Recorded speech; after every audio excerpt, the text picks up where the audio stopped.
एक गांव में एक बड़ा पंडित था। उसके घर हमेशा गणेश जी आते थे। कालू, उत्सव धूमधाम से होना चाहिए। ठीक है पंडित जी।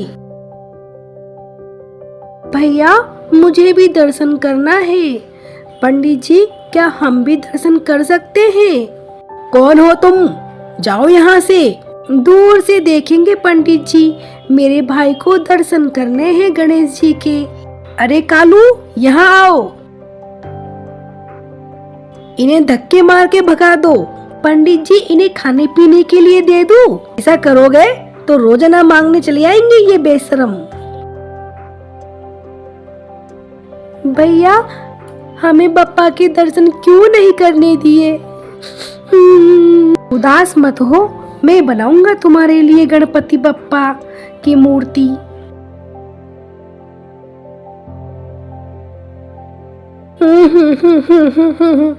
मैं मेरे भाई को भगवान गणेश जी के दर्शन जरूर कराऊंगा, देख लेना। फिर जंगल में जाता हूँ, कुछ गीली मिट्टियाँ लेकर आता हूँ।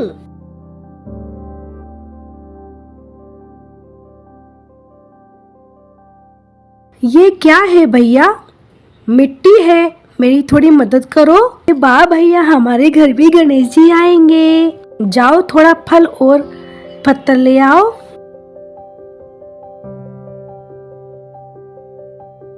हमारे गणेश जी तो बहुत ही प्यारे लग रहे हैं। चलो हम गणेश जी को सजाते हैं।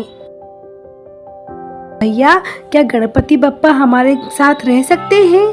तुम जितना चाहो उतने दिन इनको रख सकती हो अपने पास। ठीक है भैया, 11 दिन रखूंगी। गणेश जी, हम आपके लिए थोड़े फल लाए हैं, फल खा लीजिए। टुटकू, आज हम काम करने नहीं गए तो हमें कोई भी पैसा नहीं मिला, तो हम ये फल खाकर ही सो जाते हैं। एक रात गणेश जी दोनों बच्चों को दर्शन देते हैं और उन्हें खाना खिलाते हैं। अरे भैया, हम किसके घर में आ गए? ये किसका घर है?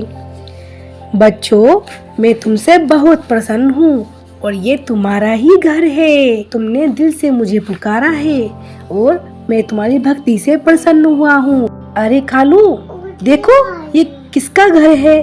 कौन रहता है? बहुत ही आलीशान घर है ये तो। अरे पंडित जी, आप देखिए ना, हमने भी गणेश जी की मूर्ति स्थापित की है। हमारे घर में गणपति बप्पा आए हैं। अरे नालायकों, किसके घर में घुस गए तुम लोग? किसका घर है? छोड़ो इस घर को। ए दुष्ट पंडित, इन बच्चों को आइंदा कुछ मत कहना। ये इनका ही घर है और तुम मेरी बस मूर्ति की पूजा करते हो। इन बच्चों ने तो मेरी दिल से पूजा की है। मुझे माफ कर दो प्रभु, मुझे माफ कर दो। हे भगवान, तुम हम जैसे गरीबों पर इतना कहर क्यों ढाता है? हम जैसे गरीब 2 वक्त की रोटी भी बड़े मुश्किल से जुटा पाते हैं। सारी फसल तो बारिश के कारण खराब हो गई। समझ नहीं आ रहा क्या करूं इस पेट को पालने के लिए। अरे बेटा, तू तो पूरा भीग गया। कुछ काम मिला या नहीं? जितना भाग्य में मिला उतना ही मिलेगा माँ। अरे बेटा, कहाँ जा रहा है? खाना तो खा ले। पता नहीं कल क्या होगा, कल रोटी खाने को मिलेगी या नहीं। कोई काम मिल नहीं रहा, घर में खाने को कुछ नहीं है। माँ, आज मैं जंगल जा रहा हूँ, कुछ लकड़ियाँ काट कर बेच कर आता हूँ। कम से कम तुम और मैं भूखे तो नहीं रहेंगे। बेटा चिंता मत कर, काम जरूर मिलेगा।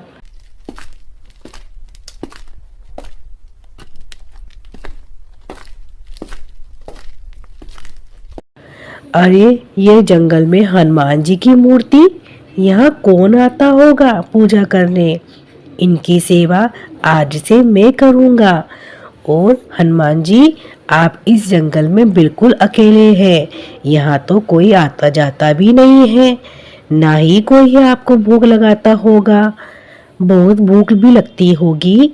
कोई बात नहीं, कल से मैं आपके लिए लड्डू लेकर आया करूँगा और लकड़ी काट कर ले जाया करूंगा। ठीक है हनुमान जी, मैं लकड़ी काटने जाता हूँ।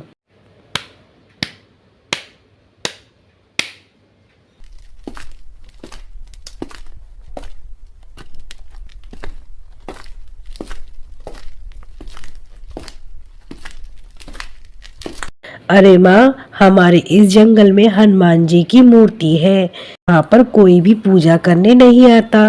मैं क्या सोच रहा हूँ, उनके लिए खाने के लिए लड्डू ले जाया करूँ और साथ में लकड़ी काट कर भी ले आया करूँगा। अरे बेटा, ठीक है, ये भी कुछ पूछने की बात है। ले जाना भगवान के लिए लड्डू। माँ, मैं ये लकड़ी बेचकर आता हूँ। लकड़ी ले लो, लकड़ी ले लो।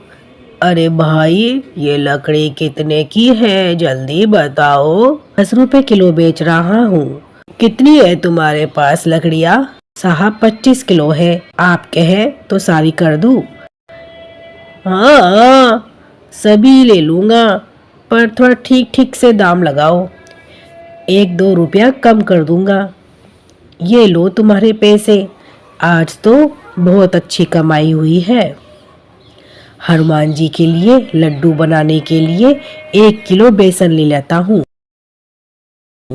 अरे भाई, तुम जल्दी से आटा, चावल और 1 किलो बेसन पैक कर दो। भाई, इतना सारा सामान? बस ऊपर वाले की कृपा है, भूखा नहीं मर रहा। ठीक है, अच्छी बात है। 200 रुपये हो गए। आज ही बेसन के लड्डू बनवा लूंगा। जब मैं लकड़ी काटने जाऊं तो हनुमान जी के लिए लड्डू लेकर जाऊंगा। माँ, घर का सामान है, इसमें बेसन है, इसके आप लड्डू बनाकर रख देना। कल मैं हनुमान जी के लिए लेकर जाऊंगा। अरे माँ, मैं जा रहा हूँ जंगल लकड़ी काटने के लिए। वो लड्डू दे दो। बेटा, वो लड्डू टेबल पे ही रखे हैं, ले जाओ तुम। ठीक है माँ, मैं ले जाता हूँ।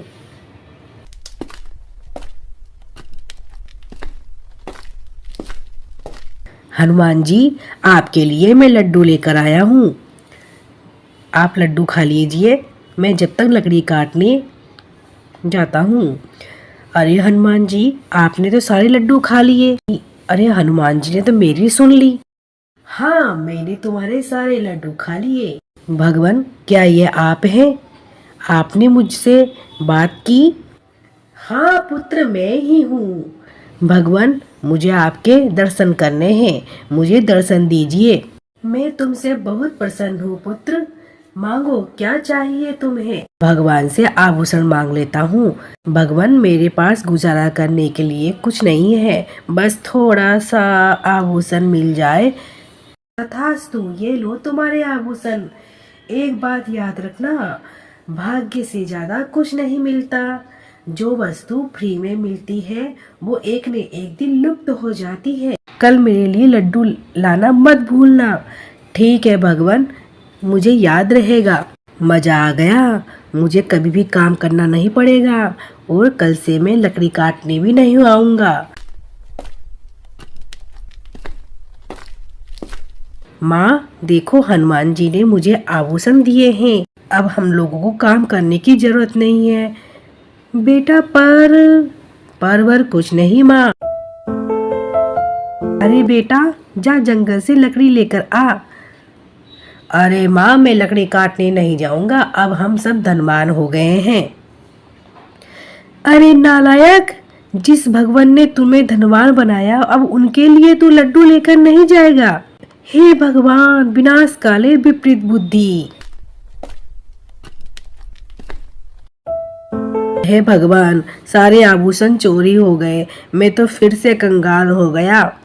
तुम्हें कितना समझाया बेटा, तेरी तो बुद्धि घास चरने गई थी। नहीं, भगवान ने तेरे आभूषण चुरवा लिए। माँ, मैं जाता हूँ उनसे पूछने कि उन्होंने ऐसा क्यों किया।